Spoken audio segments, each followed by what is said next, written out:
নমস্কাৰ ষ্টুডিঅ'ত মই কন্দৰ্প মুহূৰ্তত এটা বিগ ব্ৰেকিং নিউজ দিব বিচাৰিছোঁ। নিৰ্বাচনী উন্মাদনাৰ মাজতে যোৰহাটত ভয়ংকৰ ঘটনা সংঘটিত হৈছে।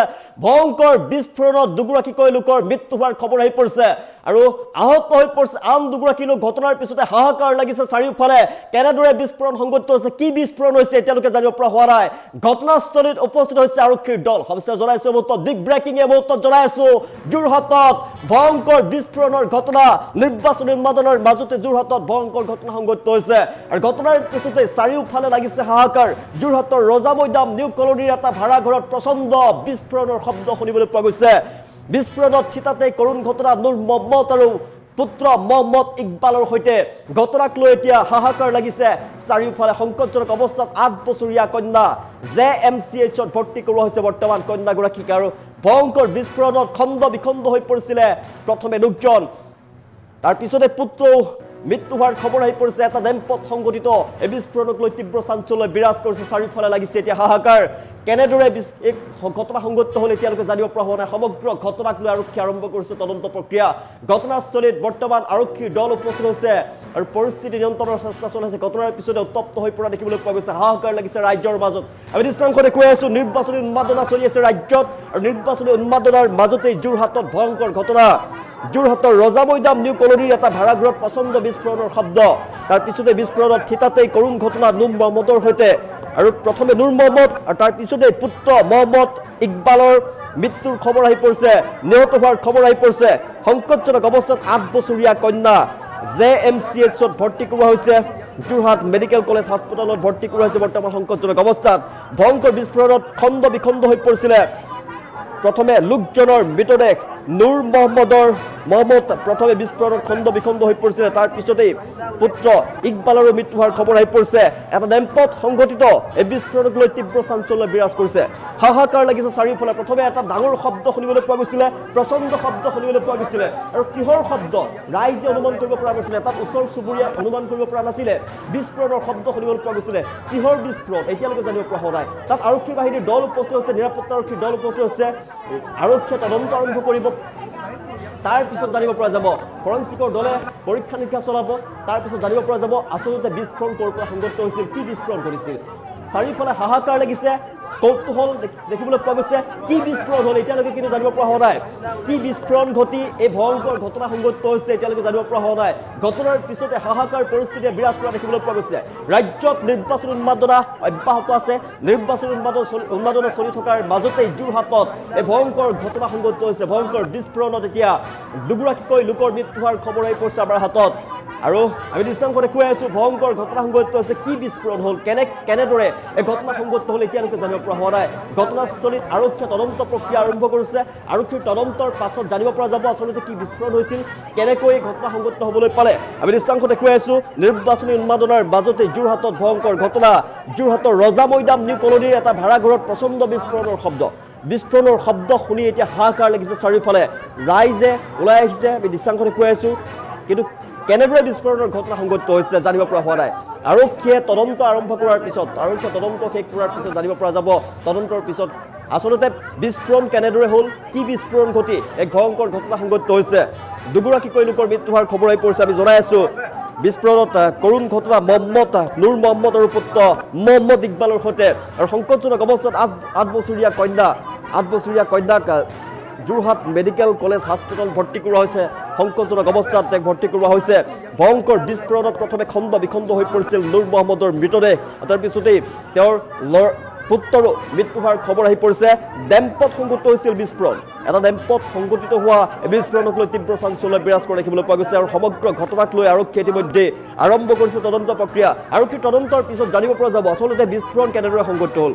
এই বিস্ফোৰণ কেনেদৰে সংঘটিত হ'বলৈ পালে এতিয়ালৈকে জানিব পৰা হোৱা নাই। চাৰিওফালে কৌতূহলে বিৰাজ কৰিছে, কেনেদৰে বিস্ফোৰণ সংঘটিত হ'ল। ভয়ংকৰ শব্দ শুনিবলৈ পোৱা গৈছিল। চাৰিওফালে হাহাকাৰ লাগিছিল, আতংকিত হৈ পৰিছিল সমগ্ৰ অঞ্চল।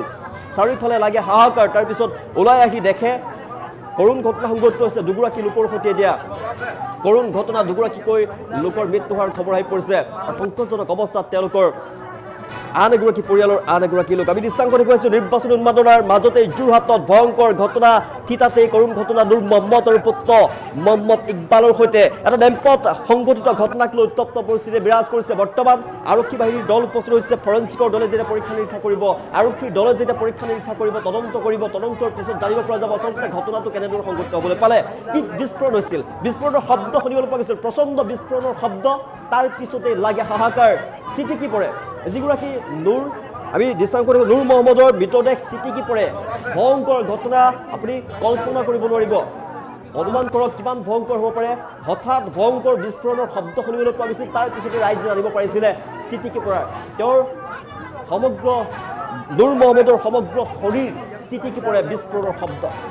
বিস্ফোৰণৰ শব্দৰ পিছতে চিটিকি পৰা দেখিবলৈ পোৱা গৈছিল। তাৰ পিছতে পুত্ৰৰ মৃত্যু হোৱাৰ খবৰ আহি পৰিছে। ভয়ংকৰ ঘটনা, এই পৰিয়ালটোৰ সৈতে ভয়ংকৰ ঘটনা সংঘটিত হৈছে। ডেম্পত সংঘটিত ঘটনাক লৈ উত্তপ্ত পৰিস্থিতি বিৰাজ কৰা দেখিবলৈ পোৱা গৈছে। আমি দৃশ্যাংশ দেখুৱাইছোঁ ভয়ংকৰ ঘটনা, নিৰ্বাচনী উন্মাদনা চলি আছে ৰাজ্যত। নিৰ্বাচনী উন্মাদনা চলি থকাৰ মাজতে যোৰহাটত ভয়ংকৰ ঘটনা, থিতাতেই কৰুণ ঘটনা সংঘটিত হৈছে নুৰ মহম্মদৰ সৈতে। হাহাকাৰ লাগে পৰিস্থিতি। নুৰ মহম্মদৰ পিছতে পুত্ৰৰো মৃত্যু হোৱাৰ খবৰ আহি পৰিছে বৰ্তমান আমাৰ হাতত। তেওঁলোকৰ পৰিয়ালৰ আন এগৰাকী সদস্য বৰ্তমান চিকিৎসালয়ত ভৰ্তি হৈ আছে, সংকটজনক অৱস্থাত চিকিৎসালয়ত ভৰ্তি কৰোৱা হৈছে। আমি দৃশ্যাংশ দেখুৱাইছোঁ ভয়ংকৰ ঘটনা সংঘটিত হৈছে।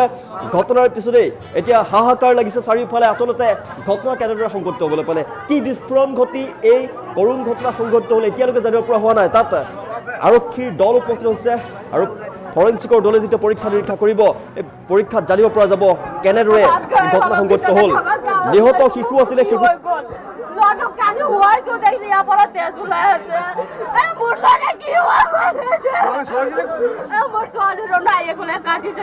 আইটামান বজাত প্ৰায় 40 মিনিট আমি এটা বিকট শব্দ এটা শুনিছিলোঁ মানে, আৰু মানে শুনি পিনে আমি ততাতৰিকৈ চব সকলো ওলাই আহি গম পাইছোঁ ইয়াত কিবা এটা মানে ব্লাষ্ট হৈছে বুলি শুনি পালোঁ। ব্লাষ্ট হোৱাৰ মানে আমি এতিয়ালৈকে গম পোৱা নাই। আমাৰ ইতিমধ্যে আমাৰ সদৰ থানা আৰক্ষী বিষয়াসকল উপস্থিত হৈছে, তেওঁলোকে তদন্ত আৰম্ভ কৰিছে। বস্তুটো কি হৈছে আমি গম পোৱা নাই, কিন্তু এটা ইমান এটা জোৰত ব্লাষ্ট হৈছে। মানুহ এজনে যিজন মানুহে মানে ঠেলা চলাই তেওঁ আনিছিলে বস্তুৰ সামগ্ৰীটো, বিস্ফোৰক সামগ্ৰী হ'ব চাগে আমাৰ সন্দেহ মতে। তেওঁ ইমান জোৰকৈ মানে ব্লাষ্ট হৈছে, তেওঁক প্ৰায় 4-5 ফুট মান তেওঁক দূৰলৈ ঠেলি পঠিয়াইছে। মানে ডেম্পৰ কাম কৰিছিলে, হয় তেওঁ ডেম্পৰ কাম কৰিলে ঘৰতে আনি কাটিছিলে তেওঁ ইয়াতে। তাৰ ফলত তেওঁ লগতে ওচৰতে চাগে কোনোবা আমাৰ তেওঁলোকৰ আমাৰ শিশু এগৰাকী মহিলা এগৰাকী আছিলে, তেওঁলোকো গুৰুতৰভাৱে আঘাতপ্ৰাপ্ত হৈছে। তেওঁলোকক ইতিমধ্যে GMCHলৈ প্ৰেৰণ কৰা হৈছে, তেওঁলোকৰ চিকিৎসাধীন হৈছে GMCHত এতিয়া। কিন্তু এতিয়ালৈকে গম পোৱা নাই বস্তুটো কি, মানে সামগ্ৰীটো কি। আমাৰ আৰক্ষী প্ৰশাসনতে ইতিমধ্যে তদন্ত আৰম্ভ কৰিছে। তদন্তৰ পাছতে গম পোৱা যাব মানে কি আচলতে বস্তুটো কি হয় বোলো। মানুহজন ডেম্পৰ কামত জড়িত হৈছে, তেওঁ ডেম্পৰ পৰা কাৰোবাৰ ঘৰৰ পৰা তেওঁ সামগ্ৰীটো কিনি আনি ইয়াত কাটিছিলে। তেওঁ ঘৰৰ মালিকৰ নাম আমাৰ বাবলু আনচাৰী, আমাৰ জেবিৰোডত থাকে বাবলু আনচাৰী, তেওঁ আমাৰ ঘৰৰ মালিক। আৰু তেওঁৰ নামটো নুৰ মহম্মদ বুলি আমি গম পাইছোঁ, নুৰ মহম্মদ বুলি।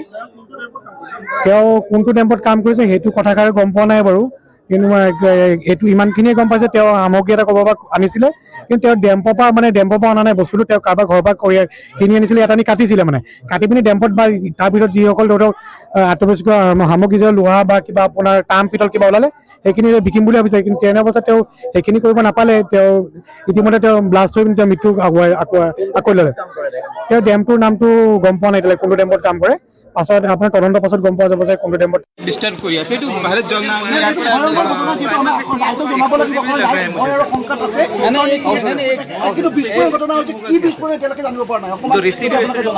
এতিয়া আমি ইনভেষ্টিগেশ্যন কৰি আছো। আপোনালোক বাহিৰত থাকক, যি আমি যেতিয়া এইটো আমাৰ কাম হেৰি কৰিলোঁ তেতিয়া আপোনালোকে ব্ৰিফ কৰি দিম। আৰু পেনিক কৰিবৰ কাৰণে একো ইয়াত চিটুৱেশ্যন নাই। এইটো নাই এইটো এতিয়া আমি ক'ব নোৱাৰিম। আমি আপোনালোকৰ পৰা এতিয়া ৰিকুৱেষ্ট কৰিম, আমাৰ কাম আমি কৰিব দিয়ক। যেতিয়া আমাৰ কাম শেষ হ'ব আমি ব্ৰিফ দি দিম। হা, আৰু এই নুৰ আহমেদ বুলি যিজন ইতিমধ্যে মৃত্যু হৈছে, তেওঁ ৰিক্সা চলাইছিলে আৰু তেওঁ আপোনাৰ বিশেষকৈ এতিয়া আমি আমাৰ ইনভেষ্টিগেশ্যন কৰি আছো। ইনফৰমেশ্যন লাগি আমি আপোনালোক পৰা শ্বেয়াৰ কৰিম এতিয়া আমাক আমাৰ কাম কৰিব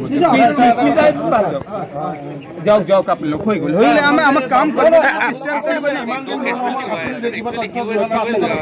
না এতিয়া এতিয়া আমাৰ লগত ইনফৰমেশ্যন যিখিনি আছে আমি অকণমান টাইম পিছত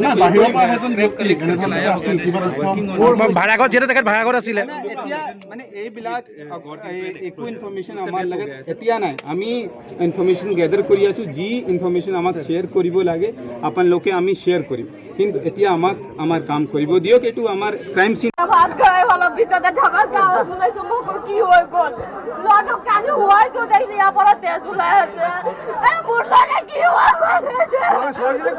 মোৰ ছোৱালীৰ নাই একোলে কাটি চাটি অৱস্থা নাইকিয়া হৈ গৈছে